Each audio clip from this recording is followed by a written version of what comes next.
शुभमन गिल भारतीय T20I team के बन गए भैया नए कप्तान। क्या पता चलता है हमें इस बात से? सोचो, जीतेश शर्मा उनका नाम आ चुका है, वो तो 11 में भी खेलेंगे लगता है ऐसा, क्योंकि अब तो ओपन गिल करेंगे। और फिर सैमसन का रोल क्या होगा इस टीम के अंदर? रिंकू और शिवम दुबे दोनों हैं इस टीम का हिस्सा, पर वाइस कप्तान अब अक्षर नहीं है, तो क्या उनके 11वें स्थान पे भी होगा बवाल? कुलदीप यादव आ चुके हैं, बिश्नोई का नाम नहीं है, और there is no Siraj, there is no Shami, there is no Prasidh Krishna, पर हर्षित राणा है। अब राणा जी का नाम कंसिस्टेंटली क्यों आ रहा है भाई? बात तो इस पे बनती है यार।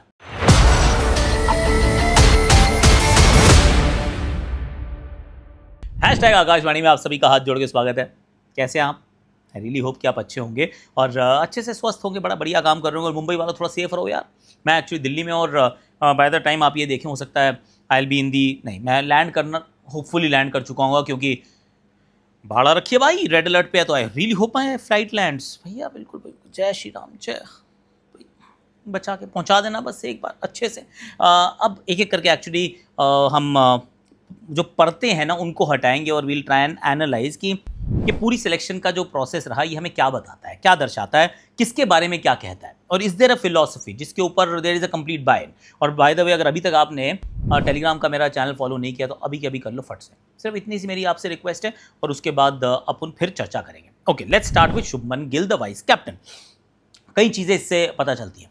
ऑफकोर्स सूर्या ने अजीत ने यही बताया कि देखिए, जब वो वर्ल्ड कप खत्म हुआ था उसके बाद जब नया युग शुरू हुआ तो शुभमन कैप्टन थे, उसके वजह सूर्य कुमार यादव को कप्तान बनाया गया तो शुभमन गिल वाइस कैप्टन थे। तो एक्चुअली में उनकी वाइस कप्तानी तो तब बुक हो गई थी, उसके बाद he was busy with test cricket and therefore he was not picked. लेकिन अब जब वो पिक हो गए हैं तो उनका वाइस कप्तान बनना बिल्कुल सही है। एक बात ये बोली। दूसरी बात, जब सवाल पूछा कि संजू सैमसन ओपन कर रहे थे, अब वो जोड़ी जो थी अभिषेक और संजू की वो टूटेगी, उन्होंने कहा नहीं, उन्होंने बहुत अच्छा काम किया, लेकिन संजू ने ओपन तब की थी जब शुभमन अवेलेबल नहीं थे। Again pressing home the point कि देखिए, हमारी ओरिजिनल चॉइस में तो हमेशा से शुभमन गिल थे, वो तो उनकी अवेलेबिलिटी की समस्या के चलते हमने मौका दिया था संजू सैमसन को, जिन्होंने 3 शतक जड़ दिए। अब शुभमन गिल अवेलेबल हैं तो इसका मतलब वो टीम का हिस्सा है, पहली बात। अब वाइस कप्तान बना दिया। वाइस कप्तान का अर्थ बिल्कुल यह है कि एक दिशा में जाने का मतलब प्लान कर लिया है कि India is looking for an all format captain.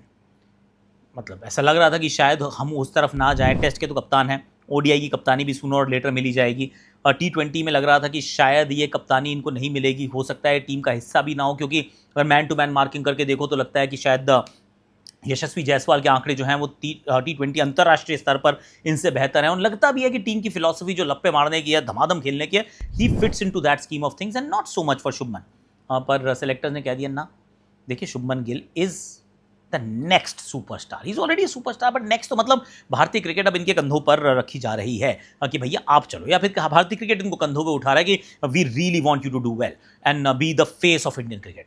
मतलब बहुत बड़ी बात है, फेस ऑफ इंडियन क्रिकेट, क्योंकि लास्ट ऑल फॉर्मेट कप्तान ऑफकोर्स रोहित शर्मा ने काम किया जब थे, पर उससे पहले जो सिग्निफिकेंट पीरियड ऑफ टाइम के लिए रहे वो थे विराट कोहली, उसके बाद रोहित शर्मा कुछ समय के लिए, एंड देन उससे पहले ऑफकोर्स महेंद्र सिंह धोनी। पर चीज़ें you know where I am going कि अब स्क्वाड्स अलग होने लगे हैं, ओवरलैप कम होने लगा है, तो ऐसे में आपको ज़रूरत नहीं महसूस हो रही थी कि एक खिलाड़ी तीनों फॉर्मेट का कप्तान हो, पर शुभमन गिल होंगे, इवेंचुअली होंगे। अब वाइस कप्तान है तो खेलेंगे तो यानी कि ओपन करेंगे अभिषेक शर्मा के साथ, अब शुभमन गिल खेलेंगे, यानी कि जो बचपन के दो यार हैं they will be opening together, so this is the story. इसका अर्थ ये हुआ कि संजू सैमसन की अब 11 में जगह नहीं है, and that is where it's an important interesting twist in the tale. कि मैं ये वाली बात अभी डिस्कस कर लेता हूँ, and then I will come back to 1 2 3 4 कि कीपर जो है वो मिडिल ऑर्डर पिक किया गया, वो है जितेश शर्मा। जितेश शर्मा को आईपीएल की फॉर्म पे पिक किया गया, विच इज़ एब्सोल्युटली ओके। हालांकि जितेश शर्मा भारतीय टीम की स्कीम ऑफ थिंग्स का हिस्सा पहले नहीं थे, ध्रुव जुरेल थे, तो ध्रुव जुरेल पिछली श्रृंखला का हिस्सा थे, इस बार जितेश शर्मा हिस्सा है। पर जो बड़ी जो अनैमली लगती है वो ये कि आपने विकेट कीपर जो है वो मिडिल ऑर्डर पिक किया है, he is your first choice keeper, लेकिन अगर उसको कुछ होता, उसका पेट खराब हो गया, बुखार हो गया, तो फिर आपको जो कीपर खिलाना पड़ेगा, ही इज़ एक्चुअली टॉप 3 में बैटिंग करने वाला खिलाड़ी, जो वहाँ पे जगह है ही नहीं। तो संजू सैमसन अगर मुकाबला खेलते हैं so he will have to bat at 6 7 5 4 whatever, मतलब ऊपर बैटिंग के लिए जगह नहीं है, तो दैट इज़ नॉट आइडियल। तो ऐसा लगा ये थोड़ा सा कन्वीनियंस वाला काम हो गया कि टीम में तो रख लिया, पर आने वाला समय संजू के लिए थोड़ा सा मुश्किल हो सकता है, ऐसा मुझे लगता है, क्योंकि अभी खेलने की जगह उनसे ले ली गई है। Shubman Gill is going to be the opener, और मिडिल ऑर्डर में Jitesh Sharma is your first keeper. Backup में हो गए हम संजू सैमसन। और 3 और 4 पे कोई बवाल नहीं था, तिलक वर्मा और सूर्य कुमार यादव ने तो होना ही था, पर श्रेयस अय्यर का ना होना, again that is a big story. Shreyas Iyer का ना होना, अब श्रेयस अय्यर को और क्या करना होगा?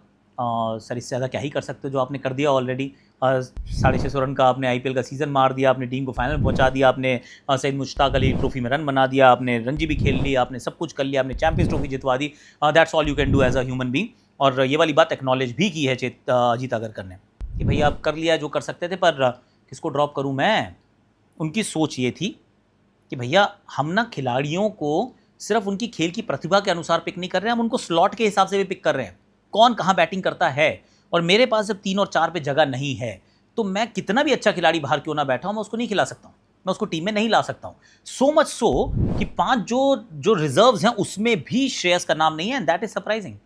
सिर्फ 15 में आपको समझ में आता है कि I can't have you in the 15 क्योंकि मैं आपको 11 में नहीं खिला पाऊंगा, और अगर मुझे कोई चाहिए backup, I want lower order batters, जहाँ पे शिवम दुबे भी हैं, जहाँ पे रिंकू सिंह को एक और मौका दिया जाएगा, which is also okay, absolutely par for the course. पर श्रेयस अय्यर के लिए मैं जगह इसलिए नहीं बना पा रहा हूँ 15 में क्योंकि ऊपर जगह खाली नहीं, आई गेट इट। पर जो 5 स्टैंड बाइज हैं रिजर्व खिलाड़ियों में तो जगह बन सकती थी ना, जहाँ पे आपने ध्रुव जुरेल को रखा, जहाँ पे आपने प्रसिद्ध कृष्णा का नाम भी है, वहाँ पे यशस्वी जायसवाल का नाम भी है, तो वहाँ पे तो इस खिलाड़ी का नाम हो सकता था, आपने वहाँ पे भी नहीं रखा है। That doesn't send a great signal कि श्रेयस अय्यर के बारे में भारतीय टीम क्या सोच रही है, कि ऑन अ लॉन्गर, मतलब वो जो लॉन्ग टर्म विजन के बारे में कहते हैं, तो श्रेयस अय्यर के नाम के आगे जो क्लैरिटी है that is not completely there. पर मैं एक और बात आपको बता देता हूँ कि ये वाली जो टीम है, ये एशिया कप की टीम है, ये वर्ल्ड कप इससे आप जोड़े ना, मत जोड़िए, क्योंकि इसके बाद ना 15 T20 आयज हैं, 15, 5 ऑस्ट्रेलिया, 5 साउथ अफ्रीका, 5 न्यूजीलैंड,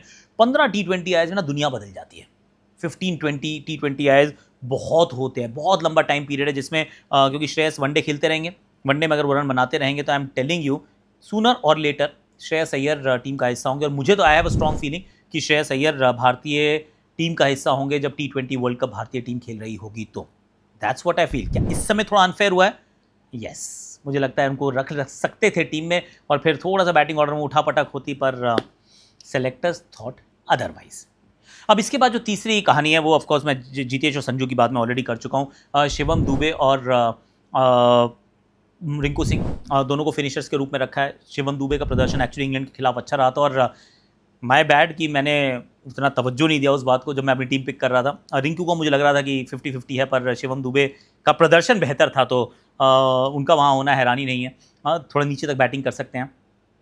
पर अक्षर पटेल का क्या? Now there is another twist in the tale and just hear me out. जब शुभमन गिल ओपन करते हैं तो फिर संजू की जगह चली जाती है, पर इसका अर्थ ये भी तो हुआ ना कि बीच में अक्षर पटेल कैसे फिट करोगे, क्योंकि अब कीपर बीच में आएगा। आपने ऑलरेडी 2 बदलाव कर दिए ना, आपने कीपर की जगह गिल को ले आए, अब बीच में भी तो आपको जीतेश को सेट करना है, क्योंकि कीपिंग कौन करेगा। तो इसका अर्थ क्या हुआ? आपका जो मिडिल ऑर्डर था जिसमें तिलक, हार्दिक, अक्षर, तिलक, हार्दिक, अक्षर, सूर्या, तो मतलब ये आपके 4 रहते थे, और उसके बाद शिवम दुबे, तो अब 5 रहते थे। इनमें से अब एक तो जीतेश शर्मा होगा ना। जैसे जीतेश शर्मा होता है तो अक्षर पटेल की क्या गलती है भाई? अक्षर पटेल का अब तो वो नंबर नहीं मिलेगा। पहली बात तो मुझे नहीं लगता कि उनको ऐसे ऊपर बैटिंग करने का मौका मिलेगा, हालांकि जब जब उन्होंने बैटिंग किया ऊपर उन्होंने अच्छा किया है, गेंदबाजी में उन्होंने अच्छा किया है, पर अब जो है उनको थोड़ा सा डिस्पेंसिबल बना दिया है, which is a sad thing. कि आपके पास एक ऐसा खिलाड़ी जिसको आपने वाइस कप्तान बनाया, फिर बनाया ही क्यों था? वाइस कप्तान आपने इसलिए बनाया था क्योंकि आप चाहते थे कि इनको जो अनफेयर हो रहा है इनके साथ, इनको मौके पूरे नहीं मिल रहे, इनको एक्नॉलेज नहीं कर रहे, इनको सेलिब्रेट नहीं कर रहे, अप्रिशिएट नहीं कर रहे, इसको वाइस कप्तान बना दो, हो जाएगा। बना दिया आपने, पर उसके बाद अब हटा भी दिया। अब हटाने से क्या होगा? जब आप 11 बनाने बैठेंगे ना और नंबर 8 पे चाहिए होगा आपको बैटर, क्योंकि आपको अच्छा लगता है बैटर वहाँ पे होना, तो आप पाओगे, देखो Abhishek Sharma, Shubman Gill, this is my 11 by the way, Shubman Gill, Tilak Varma, Suryakumar Yadav, 5 पे आप चाहोगे हार्दिक पांड्या, 6 पे आप चाहोगे जीतेश शर्मा, अब आप 7 पे दुबे को अगर रखते हो तो 8 पे आप खिलाओगे अक्षर को। सडनली अक्षर का जो रोल है, पहले इतना था अब इतना रह जाएगा। बतौर बल्लेबाज तो बिल्कुल ही उनके पर काट दिया आपने। I think that makes him a little dispensable कि आपको चल कोई नहीं भी खिलाया तो कोई बात नहीं यार, हमने प्लान कुछ और किया था, अब ये प्लान कुछ हो रहा है, चलो भाई अक्षर को छोड़ सकते हैं।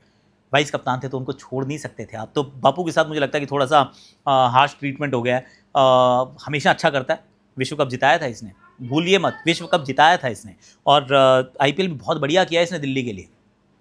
But then he is on the receiving end this time. तो अक्षर के लिए I do feel a thing, क्योंकि 8 नंबर तक मैं सोच रहा हूँ, 8 पे अक्षर, फिर 9, 10, 11 वरुण चक्रवर्ती 2 फास्ट बॉलर और बुमराह एंड अर्शदीप। और अगर आपका बहुत मन कर रहा है, दिल नहीं मान रहा आपका कि आपको कुलदीप खिलाना ही है, तो फिर अर्शदीप को बाहर बैठना पड़ेगा, which is again very very unfair, but that's the way. 11 मैं बनते हुए देख रहा हूँ, जिसमें 8 नंबर पे बैटिंग चाहिए भाई, गौतम को भी चाहिए, वो 8 नंबर पे बैटिंग भैया सूर्या को भी चाहिए, लेट्स बी वेरी ऑनेस्ट। अब एक हर्षित राणा का एक्चुअली एक बड़ा इंटरेस्टिंग केस है। हर्षित राणा के केस के ऊपर चर्चा करना इसलिए ज़रूरी है कि प्रदर्शन एक बार वो शिवम दुबे की जगह आए, वो कंकशन रिप्लेसमेंट के रूप में 3 विकेट भी चटकाते हैं, प्लेयर ऑफ द मैच बन जाते हैं, वॉज ब्रिलियंट। पर उससे पहले उसके बाद पिछला आईपीएल बहुत साधारण था, बहुत ज़्यादा बढ़िया प्रदर्शन नहीं रहा है, his numbers are not flattering. ऐसा नहीं लग रहा है कि नंबर्स बहुत तगड़े हैं, बहुत अच्छे हैं, therefore he deserves the place in the side. सच बात ये भी है कि सारे मैच तो खेलने को मिलेंगे नहीं, इनफैक्ट एक भी मैच शायद खेलने को तभी मिलेगा जब बुमराह अवेलेबल नहीं होंगे, तो आप खिला ले तो चलो उनको, पर अगर वो खेलने का उनको मौका नहीं मिल रहा है तो आप कहते हो किसी ने भी बाहर बैठना क्या ही फ़र्क पड़ रहा है। पर अगर आप रीसेंट रिकॉर्ड देखेंगे तो आप पाएंगे कि यार ये तो प्रसिद्ध कृष्णा का मौका बनना चाहिए था, या फिर मोहम्मद सिराज की तरफ सोच रहे थे यार रिवॉर्ड करो उनको, पर हर्षित राणा की तरफ एक बार फिर टीम गई है।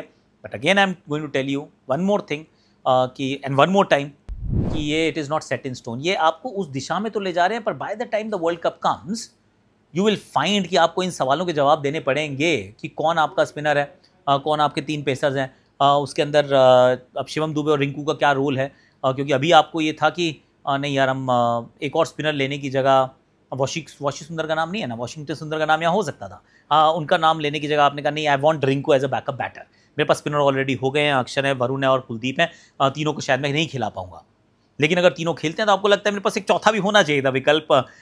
सो those questions will be addressed as we go forward, पर अभी के लिए टीम अच्छी है।